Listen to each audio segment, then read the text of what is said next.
Hello, hello, hello, hello. Wake up, you sleepy heads. It is Saturday morning, 10 a.m. Get your pens and papers and notebooks ready because we are going to go down the retinol rabbit hole. Because it is a big, big hole that a lot of people are confused by. But that being said, when you understand the difference, you'll totally know what you're using and why you're using it. And it's no longer going to be so confusing. So let's get started. By the way, for those of you who are joining and who's like, who's this chick? I am Dr. Shereene Idriss, a board certified dermatologist based in New York City. Welcome to my channel. Make sure to like twice, 3 times, 4 times, 5 times, subscribe below. Please leave your comments. I genuinely try to read through all of them, especially within the first 24 hours. Because that's when I have time on Saturday a little bit without the kids. So please leave your comments below. Any suggestions for any other videos, I definitely take notes and I heart those comments so I can kind of keep track. But yeah, nice to meet you. So retinoids, let's start. So what does retinoid mean? Retinoid is an umbrella term, all right?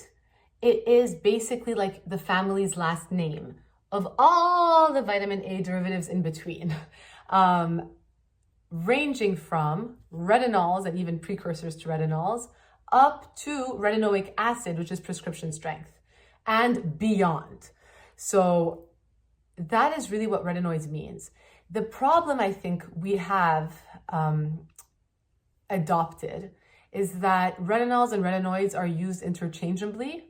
And they're used as if one is one thing and the other is another sometimes. And so when you read it or hear it used interchangeably, you think it's one thing. And then when you read it or hear about it used in another form where they're different, you get confused. It's wrong. Retinoids are the class. A retinol is a retinoid. A retinoic acid is a retinoid. They are all retinoids. Now say retinoid 100 times and you're going to hate that word because it's getting on my nerves now. It sounds like a hemorrhoid and I feel like I'm talking about hemorrhoids right now, which is not my forte. I do not really go below the belt except for the legs and feet. Okay, just not the in-between. All right, so that is what retinoids do. In my opinion, retinoids are the crown jewel of your skincare routine. As long as you're not pregnant, questionably breastfeeding, don't have an allergy to it, because they have been the ones that have been tried and true over years, proven to help stimulate collagen, and they really truly help you build a stronger foundation to your skin. They are not, however, all created equal, and we are going to jump in. What exactly do they do? Number one, they boost your collagen production. It is absolutely proven. I have read questions on Instagram that you guys have submitted. I have seen certain people who are quote unquote physicians claim that it thins out your skin and that it was bad for you in the long run. All of this is, and I hit the table, wake up, false. Sorry for those of you who don't like when I hit the table. According to the Comprehensive Dermatologic Drug Therapy book, Holy Grail to Become a Dermatologist by Wolverton, and I have highlighted it for you all right here. Let's go back one page. One of the most pronounced effects of either retinol or retinoic acid, i.e. anything you're using over the counter and prescription, is on epidermal hyperplasia. For thin or atrophic photoaged epidermis, the effect of topical retinoids is to cause epidermal thickening or hyperplasia. Case closed.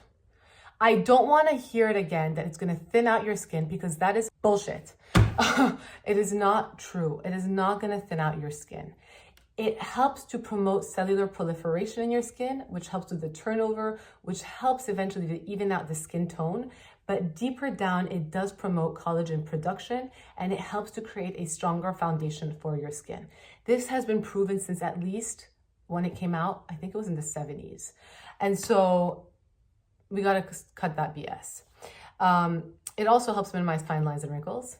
And The reason we've realized all this is when we started using it for comedones, which are blackheads or whiteheads in acne patients, that's how we noticed the effects. So it helps with comedones. That's actually its original indication. So yeah, I love them. There's what's not to love, except for a lot of stuff, because they can be extremely irritating. So if ascorbic acid is like the Scorpio in your life, I don't know astrology that well. Retinoids are like the Taurus in your life. They are strong and steady, but they don't like to deviate from their path so much, and they can become aggressive when they do. So I would put them in that category. So yes, we're all destined to become, at some point in life, hopefully we all have long lives, kind of like a shriveled prune, but at least let us be a more plump plum rather than a completely shriveled prune. And that's what they're going to do. Follow me. We have our retinoids over here, starting with, hey boo, our retinol esters. What are you drinking? That convert to our retinols. What are you drinking? Shake. Oh, that then convert to our retinaldehydes, retinal, which then converts to our retinoic acid, aka tretinoin. This is the sequence of events, starting from this side, which is the least irritating to the most irritating, least potent to the most potent, because retinoic acid over here is already active when applied onto your skin. Amr, you're making sounds drinking your shake. I don't like hearing sounds. He's like chewing on the little berries that were in his shake. Very yummy. Okay. So it's also interesting that I'm on the irritating and potent side. You are on the irritating and potent side. Okay, so that is the sequence of events.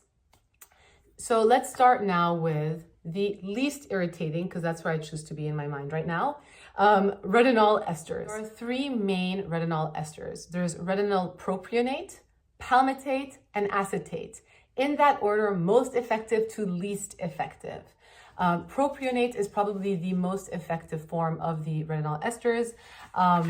It also, is one that is found in a lot of different products. I think there was a study in 2007, if I'm not mistaken, that shows that around 0.3% of retinol propionate is the same as 0.15% of retinol. So I think it's a relatively decent form. Retinol palmitate is the controversial one, which there was a study claiming that it thins your skins out and predisposes you to getting certain types of skin cancers. It was not a conclusive study. It was a study with many different flaws and definitely up for debate. So I personally do not buy that study. And then there was retinol acetate, which is the smallest forms of these retinol esters, which is actually the least effective one. So quickly, I'll tell you guys different products that have these. I love this product. I buy it every single time I'm in France. It's the A313, which is a combination of all three of these retinol esters. It is a very nice product when you are thinking of jumping into the retinoid game. I will tell you though, it is surprisingly strong. And I like it in the winter because it is in a macrogol base. It's not an oil base, but it feels like it is more of an occlusive agent.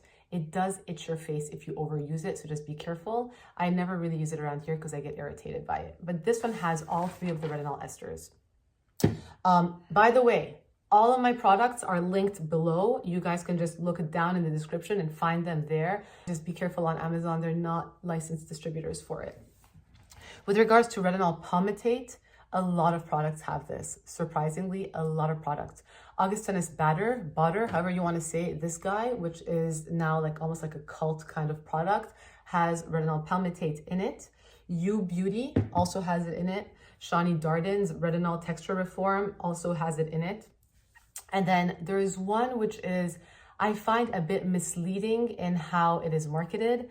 It is Naturium's Retinol Complex 2.5% because it is not retinol, although they wrote complex. It's also, what is 2.5%? Because retinol is never graded as 2.5%, and there's actually retinol palmitate in it. So I find it to be a little bit misleading in the naming of that one. So just be aware, it's actually retinol palmitate. All right, moving on. Retinols. Retinols now are over here, and these require two-step conversions to get converted into retinoic acid. So once you put it on your face, it's not active. It converts in your skin into its active form, and that's where it starts to work its magic. It is a well-known fact that it is approximately 10 to 20 times less potent than retinoic acid. However, and this is where I say however, consistency is key. Because if you are able to consistently tolerate using a retinol, over time, it has actually been shown to be almost as effective as retinoic acid right off the bat. So if you build up your ability to use this on a very regular basis, you might get the same effect as retinoic acid. So keep that in mind, okay? Different ones that I like. I talk about this one a lot. L'Oreal's Revitalift. This is pure retinol at 0.3, which is the lowest form retinol usually comes in. It's 0.3, 0.5, and 1.0. This is a drugstore brand. I don't love, and I'm not gonna lie, the color, and it's a tiny bit kind of like gooey-ish, but it does blend in, okay? It's a little tacky, but this is the retinol. One that I really do like is First Aid Beauty Retinol Serum. They're 0.25% concentration. Again, it's slightly lower than the 0.3. This one I thought was interesting because I think it has oatmeal in it. It has colloidal oatmeal and ceramides, which are great when you have sensitive skin. If you're somebody who wants to try using a retinol, this is the one you should probably start with. Also, The Ordinary has a 1% retinol in squalane. I don't love that one because it is a retinol in an oil base. Retinols are inherently lipophilic, meaning they love oil. So if they are sitting in an oil, they are less likely to want to leave that oil to go into your skin.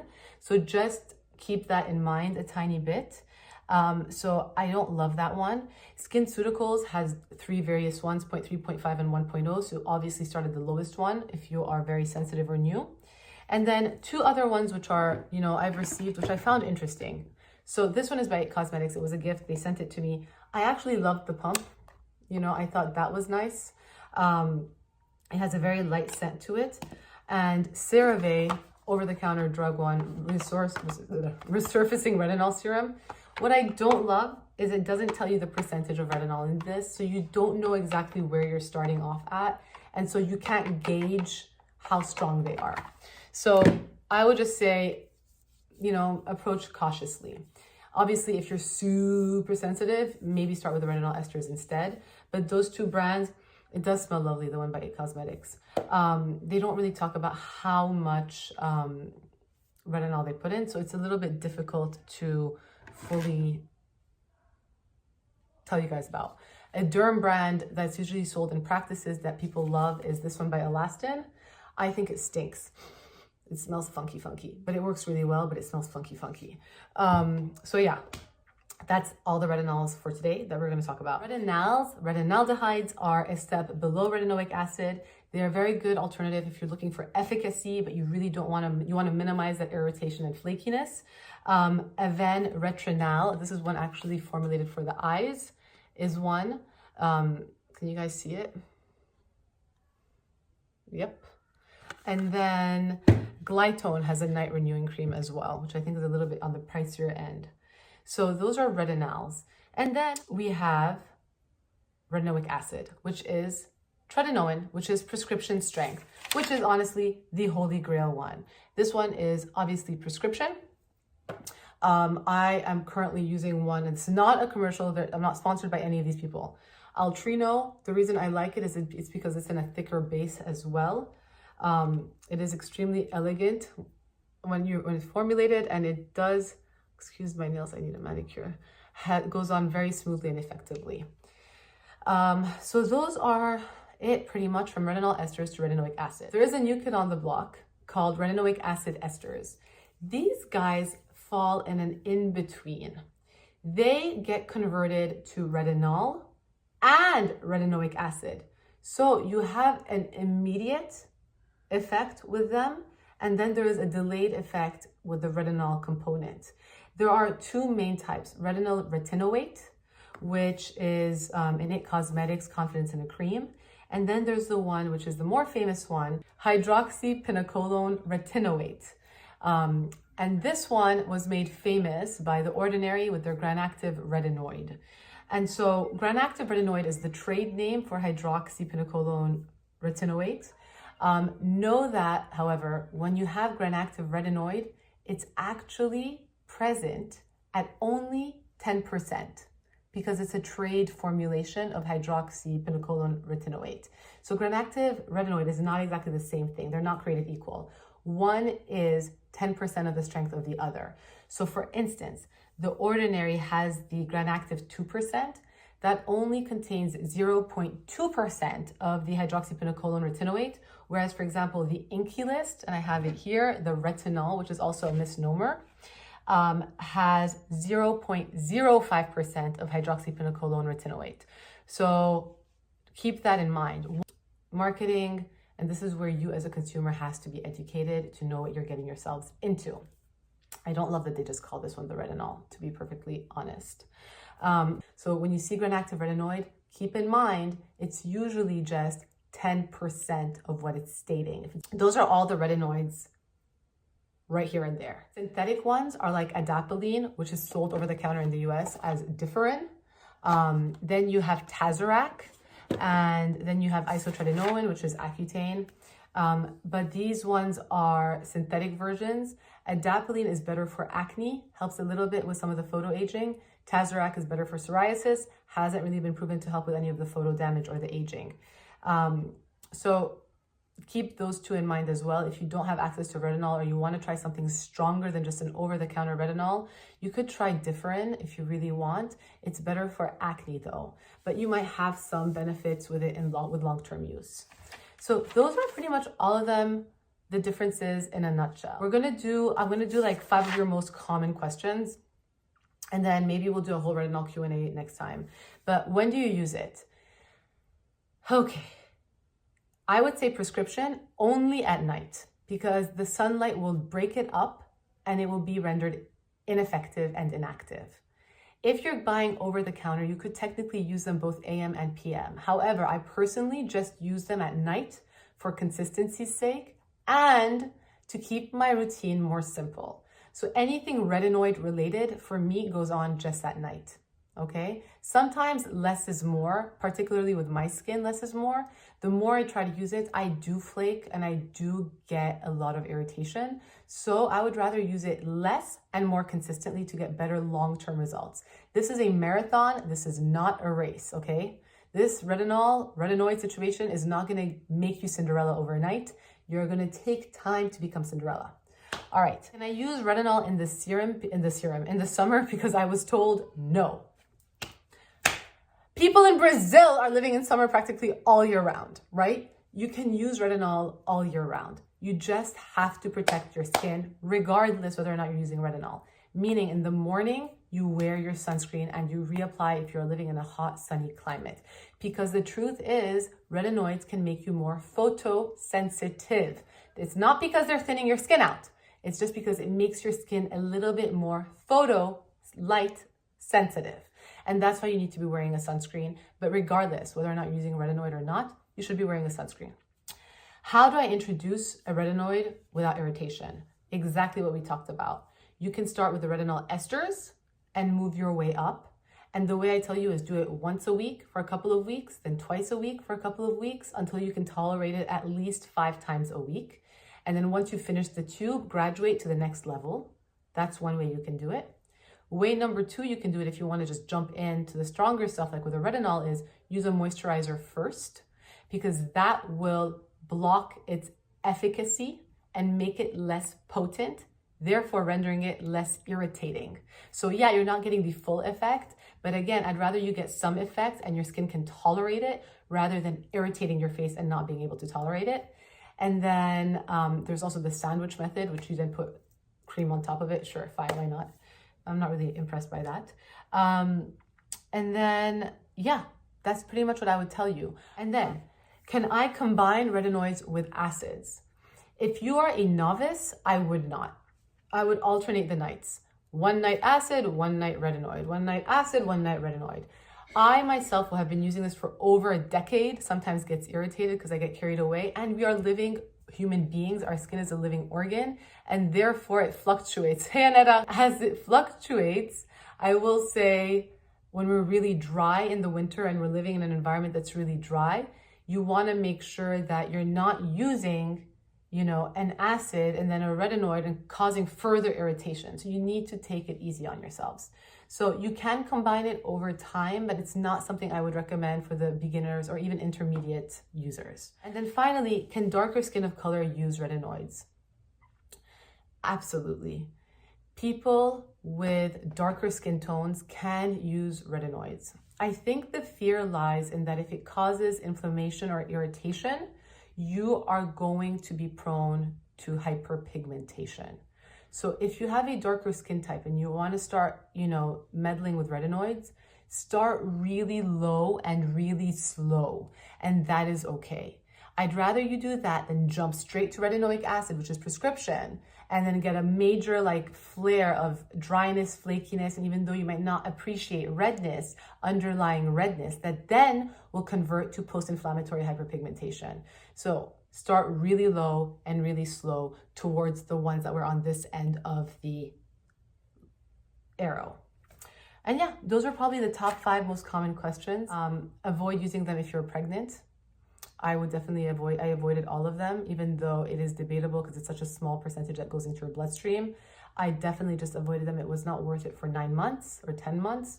And while breastfeeding, speak to your gynecologist about it, have that conversation with them. I was a little bit more cautious because I had miscarriages and I went through IVF and I was just a little bit of a nervous Nelly, so I didn't.